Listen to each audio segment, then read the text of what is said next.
Hi friends, నేను మీ వెంకటేశ్వర రెడ్డి. మరి ఈ వీడియోలో sixth class maths seventh lesson బీజగణిత పరిచయము ఇంట్రడక్షన్, ఆల్జీబ్రా ఇంట్రడక్షన్. చూడండి, ఇక్కడ బీజగణిత పరిచయము సిక్స్త్ క్లాస్ లో ఓన్లీ బేసిక్స్ మాత్రమే ఇచ్చాడు ఫ్రెండ్స్. 7th 8th 9th లో చాలా డెప్త్ గా ఇచ్చాడు. ఆల్రెడీ 7th 8th 9th ను బేస్ చేసుకుని ఆల్రెడీ వీడియోస్ అయితే చేశాము. మరి ఇక్కడ బేసిక్ నాలెడ్జ్ అంత ఇంపార్టెంట్ వీడియో అయితే కాదు, బట్ ఓన్లీ ఫండమెంటల్స్ కాన్సెప్ట్ మాత్రమే ఇచ్చాడు. బట్ టెక్స్ట్ బుక్ లో ఉన్న ప్రతి ఎక్స్ప్లెయిన్ చేయాలి కాబట్టి ఈ లెసన్ లో కూడా ఉండేటువంటి ప్రతి ఫండమెంటల్ కాన్సెప్ట్ క్లియర్ గా ఎక్స్ప్లెనేషన్ ఇవ్వడం అయితే జరిగింది. మరి వీడియో స్టార్ట్ చేసే ఒక చిన్న విషయము, మనం SGT ని బేస్ చేసుకొని కంప్లీట్ వీడియోస్ రెఫరెన్స్ గా అందిస్తూ మీకు ఆన్లైన్ ఎగ్జామ్స్ కండక్ట్ చేస్తున్నాము. ఎవరికైనా మన ఆన్లైన్ ఎగ్జామ్స్ రాయాలి అని ఇంట్రెస్ట్ ఉంటే ఇప్పుడే నా నెంబర్ కి కాల్ మెసేజ్ చేయగలరు. మరి నా number 8341949272. Complete SGT package only 800 rupees మాత్రమే. ఏదైనా ఇండివిజువల్ సబ్జెక్ట్ కావాలి అనుకుంటే ఓన్లీ 200 రూపీస్ ఫ్రెండ్స్. ఇంకా ఆలస్యం చేయవద్దు, బిల్లింగ్ ఉన్న వాళ్ళు ఇప్పుడే ఈ నెంబర్ కి కాల్ మెసేజ్ చేయగలరు. మరి బేసిక్స్ కాన్సెప్ట్స్ అబ్జర్వ్ చేస్తే, ఫర్ ఎగ్జాంపుల్ ఏదైనా ఒక త్రిభుజం తీసుకున్నాము అనుకోండి. మరి ఆ త్రిభుజానికి కావలసినటువంటి అగ్గిపుల్లల సంఖ్య ఎంత? అంటే ఏదైనా ఒక త్రిభుజం నిర్మించాలి అంటే మనం ఎన్ని అగ్గిపుల్లలు తీసుకోవాలి? అదే ఏదైనా ఒక చతురస్రం తీసుకోవాలి అనుకోండి, ఒక చతురస్రాన్ని మనం నిర్మించాలి అనుకోండి, మనకు కావలసిన అగ్గిపుల్లల సంఖ్య ఎంత అని ఒక్కసారి అబ్జర్వ్ చేస్తే, ఫర్ ఎగ్జాంపుల్ త్రిభుజం తీసుకున్నాం అనుకోండి. సో త్రిభుజం అంటే ఇదే కదా.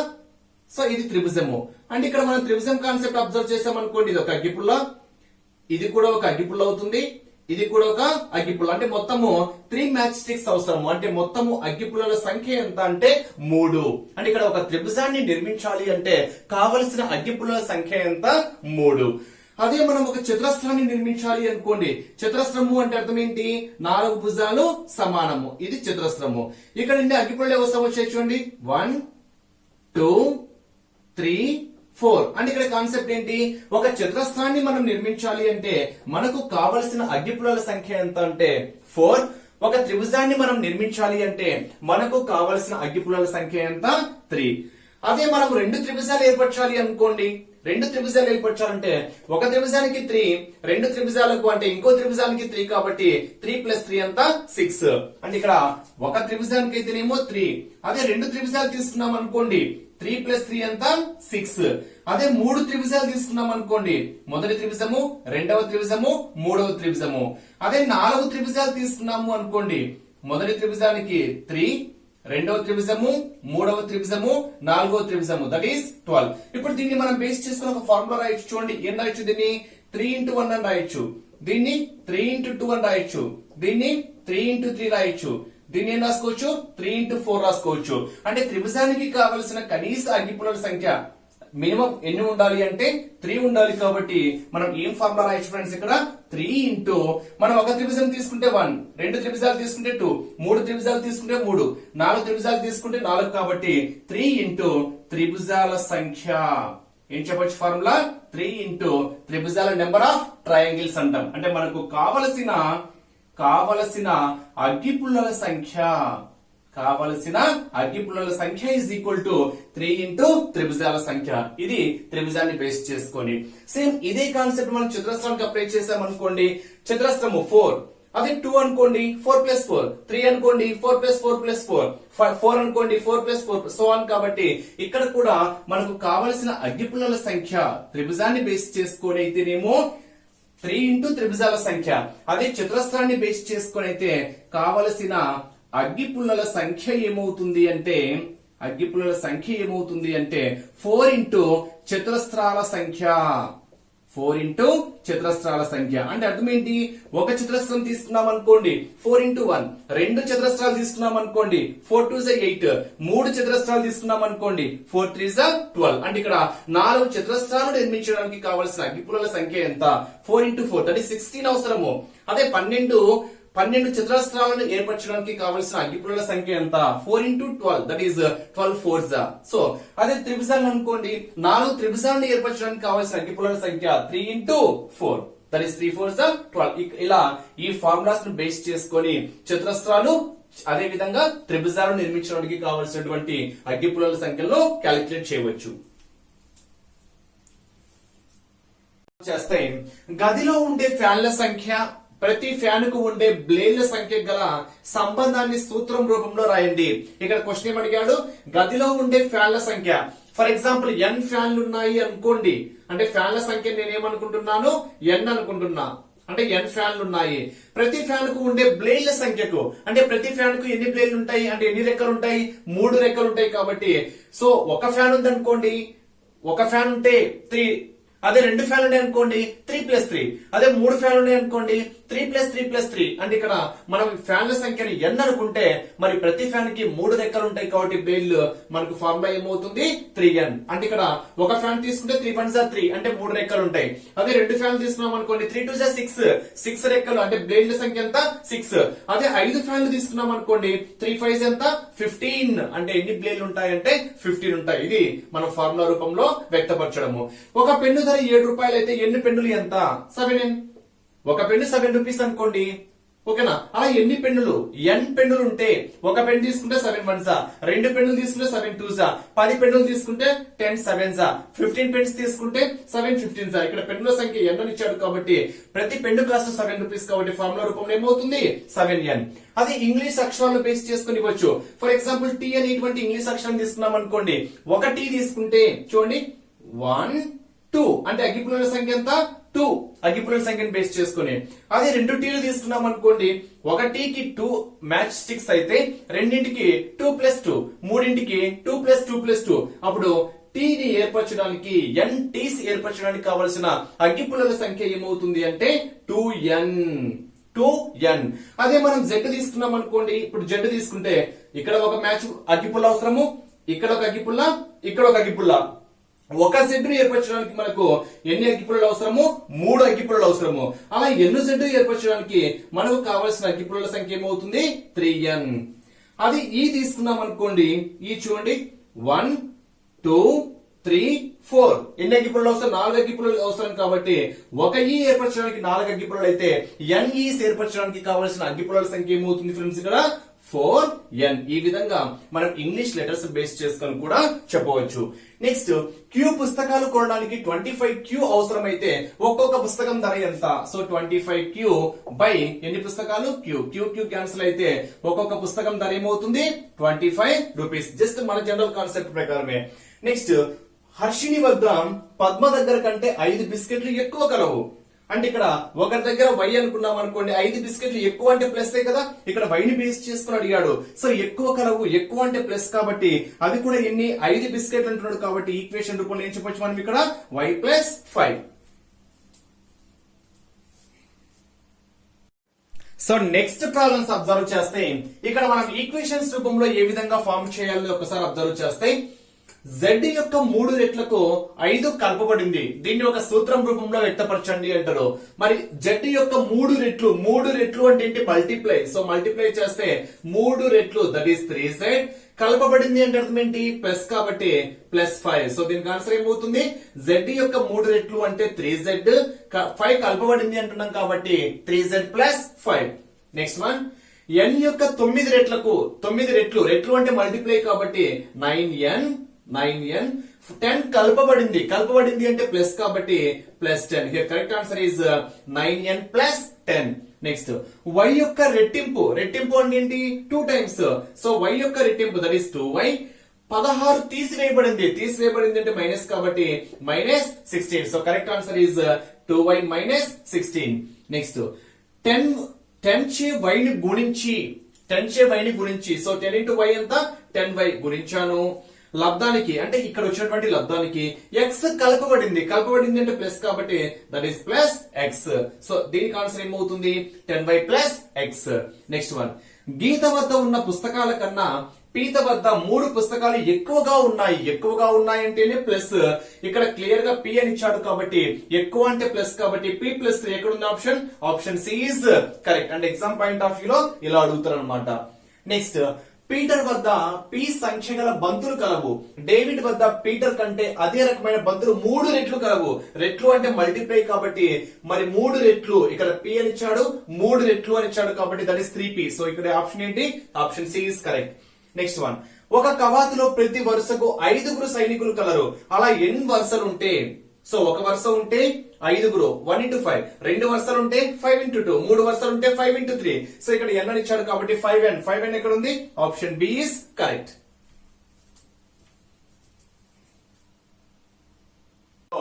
ఇక్కడ వీటిలో సమీకరణాలు ఏంటి, సమీకరణాలు కానివేంటి, అసలు వీటిని మనము సమీకరణాలు అంటాము, మరి చరరాశి అంటే ఏంటి, మరి సమీకరణాల సాధన మనము యత్న దోష పద్ధతి ద్వారా కూడా కనుక్కోవచ్చు. అసలు ఇక్కడ సమీకరణ సాధన అంటే అర్థం ఏంటి? ఏదైనా ఒక చరరాశి తీసుకున్నప్పుడు ఆ చరరాశి LHS RHS అంటే ఆ చరరాశిని ఏదైనా ఒక వాల్యూ సబ్స్టిట్యూట్ చేసినప్పుడు LHS RHS ఎప్పుడైతే సమానం అవుతాయో దాన్ని మనం సమీకరణ సాధన అంటాం. మరి సమీకరణ సాధనను మనము యత్న దోష పద్ధతి ద్వారా కూడా సాల్వ్ చేయవచ్చు. ఎప్పటికైనా గుర్తుపెట్టుకోండి, చరరాశులను ఎప్పటికీ మనము స్మాల్ లెటర్స్ తోనే డిఫైన్ చేయాలి. That means A B M L K ఇలా మనం చరరాశులను డిఫైన్ చేయాలి. ఓకేనా ఫ్రెండ్స్? క్యాపిటల్ లెటర్స్ లో డిఫైన్ చేయకూడదు, నెంబర్స్ లో కూడా డిఫైన్ చేయకూడదు. స్మాల్ లెటర్స్ తో మాత్రమే చరరాశులను మనము డిఫైన్ చేయాలి. మరి ఇక్కడ ఇచ్చినటువంటి క్వశ్చన్స్ అబ్జర్వ్ చేస్తే ఇక్కడ ఫస్ట్ వన్ చూడండి, సమీకరణాలను గుర్తించండి అంటే ఏవి సమీకరణాలు కావు అనేది ఒక్కసారి అబ్జర్వ్ చేస్తే LHS RHS ఏదైనా ఒక చరరాశి సబ్స్టిట్యూట్ చేసినప్పుడు LHS RHS సమానం కావడానికి పాసిబిలిటీ ఉన్నప్పుడు మాత్రమే అదేమవుతుంది అంటే సమీకరణం అవుతుంది. ఇక్కడ చూడండి x-3 = 7 అంటున్నాం. దీన్ని సాల్వ్ చేసామనుకో ఈ -3 వస్తే ఏమవుతుంది? +3 అవుతుంది. x ఏమవుతుంది? 10. ఇక్కడ x 10 సబ్స్టిట్యూట్ చేసామనుకో 10 - 3 7 అంటే LHS RHS సమానమైంది కాబట్టి దీన్ని మనం ఏమంటాము అంటే ఒక సమీకరణము అంటాం. ఇక్కడ x మనకి చరరాశి అవుతుంది. L + 5 గ్రేటర్ దాన్ సింబల్ అంటే ఎప్పటికైనా గుర్తుపెట్టుకోవాలి అంటే ఈక్వాలిటీ ఉండాలి. ఎందుకంటే రెండు సమానము అంటున్నాం కాబట్టి less than, greater than, less than or equal to, greater than or equal to, not equal to ఇలా ఉన్నప్పుడు వాటిని మన సమీకరణాలు అనకూడదు. సో ఇది సమీకరణం అయితే కాదు. ఇది కూడా లెస్ దాన్ ఉంది కాబట్టి సమీకరణము కాదు. ఇప్పుడు 5 + m = -6 +5 వచ్చింది అనుకోండి -5 అవుతుంది. m = -11 అవుతుంది. ఇక్కడ -11 సబ్స్టిట్యూట్ చేస్తే LHS RHS ఏమవుతాయి? సమానం అవుతాయి. కాబట్టి ఇది కూడా మనకి ఏమవుతుంది అంటే ఒక సమీకరణమే అవుతుంది. సింపుల్ లాజిక్ ఏంటి అంటే less than, greater than, not equal to ఉండకూడదు. ఖచ్చితంగా ఈక్వాలిటీ సింబల్ కూడా ఉండాలి. ఇక్కడ చూడండి s అనేది ఒక చరరాశి అవుతుంది. సో మనం దీని సమీకరణం రూపంలో సాల్వ్ చేయవచ్చు. 3x + 5 దీన్ని మనం LHS RHS గా చెప్పొచ్చా? చెప్పలేం. కాబట్టి ఇది కూడా సమీకరణం అయితే కాదు. అంటే ఎగ్జామ్ పాయింట్ ఆఫ్ వ్యూ లో ఈ క్రింది వాటిలో సమీకరణం కానిది గుర్తించండి అంటాడు, లేదా ఈ క్రింది వాటిలో సమీకరణాన్ని గుర్తించండి అని option A, option B, option C, option D ఇస్తారు. వీటిలో సమీకరణం ఏమవుతుంది? ఆప్షన్ సి అవుతుంది. లేదా ఈ క్రింది వాటిలో సమీకరణం కానిది గుర్తించండి అంటాడు. Option A, option B, option C, option D. మరి సమీకరణం కానిది ఏమవుతుంది ఫ్రెండ్స్? ఇక్కడ ఆప్షన్ డి అవుతుంది. నెక్స్ట్ ఇక్కడ యత్న దోష పద్ధతి ద్వారా సాల్వ్ చేయండి అంటున్నాడు. Simple logic, basics concept. x plus it వస్తే ఏమవుతుంది? మైనస్ అవుతుంది. 5 - 3 దట్ ఈస్ 2. కాబట్టి ఈ 2 సబ్స్టిట్యూట్ చేయండి. 2 + 3 = 5. LHS ఏమవుతుంది? RHS కి సమానం అవుతుంది. ఈ -2 వస్తే ఏమవుతుంది? +2 అవుతుంది. అప్పుడు y ఏమవుతుంది? 7 + 2 ఎంత? 9. Next a + 4 = 9. ఈ +4 వస్తే ఏమవుతుంది? -4 అవుతుంది. 9 - 4 దట్ ఈస్ 5. హియర్ a ఎంత? 5. Next x - 3 = 5. ఈ -3 వస్తే ఏమవుతుంది? +3 అవుతుంది. సో +3 + 5 దట్ ఈస్ x ఎంత? 8. y + b = 15. ఇక్కడ b y + 6 = 15. అప్పుడు y ఏమవుతుంది? ఈ +6 వస్తే -6 అవుతుంది. 15 - 6 దట్ ఈస్ 9. Next m/2 = 1. అప్పుడు m ఈ డివైడ్ సైడ్ వస్తే మల్టిప్లై అవుతుంది. 2 1s ఎంత? 2. హియర్ m ఎంత? 2. నెక్స్ట్ ఇక్కడ 2k - 1 = 4. దీన్ని బేస్ చేసుకొని 2k ఈ మైనస్ ఇటు వస్తే ప్లస్ అవుతుంది. 3 + 1 4. ఈ మల్టిప్లై సైడ్ వస్తే డివైడ్ అవుతుంది. దట్ ఈస్ 4/2 ఎంత ఫ్రెండ్స్? ఇక్కడ 2 అవుతుంది. హియర్ k ఎంత? 2. నెక్స్ట్ ఇక్కడ సమీకరణాలు కానివి గుర్తించండి అని ఇచ్చాడు. అయినా ఏదైనా చూడండి ఈక్వాలిటీ సింబల్ ఉంది కాబట్టి ఫస్ట్ వన్ ఇస్ ఈక్వేషన్, సమీకరణం అవుతుంది. నెక్స్ట్ సమీకరణం అవుతుంది. x + 5 ఈక్వాలిటీ ఉంది కాబట్టి సమీకరణం అవుతుంది. y + 6 = 2. సాల్వ్ చేయొచ్చు కదా మనం? సాల్వ్ చేయొచ్చు అంటే సాధన ఉంటే అది సమీకరణమే. నెక్స్ట్ 22x సాధనం ఉంది, ఇక్కడ లెస్ దాన్ ఉంది కాబట్టి సాధనం లేదు, ఈక్వాలిటీ ఉంది, లెస్ దాన్ ఉంది ఇది గ్రేటర్ దాన్ ఉంది కాబట్టి సాధన లేదు, లెస్ దాన్ ఉంది కాబట్టి దీనికి కూడా సాధన లేదు. అంటే ఇక్కడ ఇచ్చినటువంటి వాటిలో సమీకరణాలు కానివి ఎన్ని ఉన్నాయి అంటే 2 ఉన్నాయి, సమీకరణాలు అయ్యేటి మనకి ఎన్ని ఉన్నాయి అంటే మొత్తము 6 ఉన్నాయి. బేసిక్స్ అబ్జర్వ్ చేస్తే ఇక్కడ ఒక నెంబర్ సిరీస్ ని చూడండి 1 3 5 7. మరి దీన్ని ఏ విధంగా అమర్చవచ్చు? Option A 3n, option B 2n - 1, option C 3n - 1, option D 2n + 1. Put n = 1.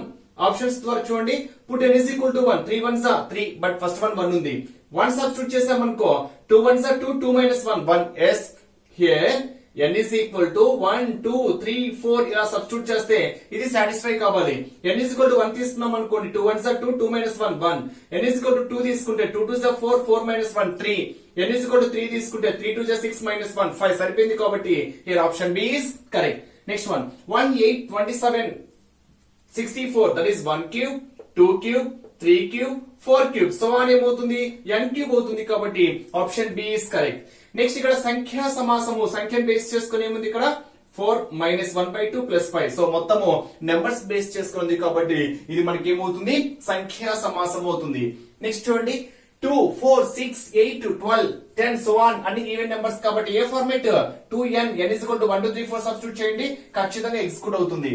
Next 3 6 9 3 యొక్క మల్టిపుల్స్ కాబట్టి 3n హియర్ n = 1 సబ్స్టిట్యూట్ చేయండి, n = 1 2 3 4 5 సో 1 సబ్స్టిట్యూట్ చేయండి, ఈ సిరీస్ ఖచ్చితంగా మ్యాచ్ అవుతుంది. Next 1 square 2 square 3 square 4 square so on n square. Format ఏంటి? n square. అంటే ఇక్కడ మీరు ఈ 3 ఇంటికి దేనికైనా కానీ n = 1 2 3 4 7 ఏవైనా అప్లై చేయండి, ఖచ్చితంగా ఆ ఫార్మేట్ అనేది ఫామ్ అవుతుంది. నెక్స్ట్ ఏ భుజం కలిగిన చతురస్ర చుట్టుకొలత ఫార్ములా ఏమవుతుంది? 4 × a, దట్ ఈస్ 4a. ఏ భుజం కలిగిన చతురస్ర వైశాల్యము ఫార్ములా ఏంటి? a × a, that is a square. అంటే ఇక్కడ చతురస్రం యొక్క చుట్టుకొలత 4 × భుజము, చతురస్రం యొక్క వైశాల్యం ఫార్ములా భుజము × భుజము. అక్కడ భుజము a అని ఇచ్చాడు కాబట్టి ఏమవుతుంది? a square. ఇక్కడ 7 5 3 అవన్నీ ఏమవుతాయి అంటే సంఖ్యా పదాలు అవుతాయి. y x² y some z ఇలాంటివి ఏమవుతాయంటే బీజీయ పదాలు అవుతాయి. మరి బీజీఎన్ బేస్ చేసుకుని మధ్యలో సంకలనము వ్యవకలనము ప్లస్ కానీ మైనస్ కానీ ఉంటే అలాంటి వాటిని మనము బీజీయ సమాసాలు అంటాము. 6xy లో xy యొక్క గుణకము అంటే ఇక్కడ 6 యొక్క గుణకం 6x యొక్క గుణకం y అవుతుంది, xy యొక్క గుణకము 6 అవుతుంది, 6y యొక్క గుణకం ఏమవుతుంది? x అవుతుంది. అంటే xy యొక్క గుణకం xy ని హైడ్ చేసామనుకో 6 కాబట్టి 6. ఇన్ కేస్ ముందు -6xy ఉందనుకోండి xy యొక్క గుణకం ఏమవుతుంది? -6 అవుతుంది. నెక్స్ట్ x⁵ - 3x⁴ సో అని ఇచ్చేసి పరిమాణము అంటే ఏంటి? ఘాతం ఎక్కువ ఏదైతే ఉంటుందో హైయెస్ట్ పవర్ ఎక్కడైతే మనం ఫార్మ్ చేస్తామో అదే మనకి ఏమవుతుంది?